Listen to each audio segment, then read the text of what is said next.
দুটি ক্রমিক কমিশন 10% ও 20% তুল্য কমিশন কত?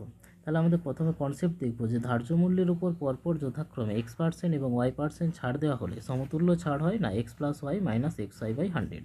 তাহলে আমাদের কোশ্চেনে দুটো ছাড় ছিল, একটা 10% 20%, অর্থাৎ x এর ভ্যালু 10, y এর ভ্যালু 20। তাহলে ফর্মুলা অনুযায়ী আমাদের অ্যান্সার হবে কত না 10 + 20 - 10 × 20/100%। তাহলে এটা যখন আমরা সিম্পলিফাই করব 30 - 2 অর্থাৎ 28% আমাদের অ্যান্সার, অপশান নাম্বার ডি। একই রকমভাবে যখন তিনটে ছাড়ের সমতুল্য ছাড় বের করতে বলবে, তাহলে দুটো দুটো ছাড়ের সমতুল্য ছাড় বের করতে হবে। 10% এবং 20%-এর সমতুল্য ছাড় অলরেডি আগের কোশ্চেনে করেছি, সেটা কত 28%।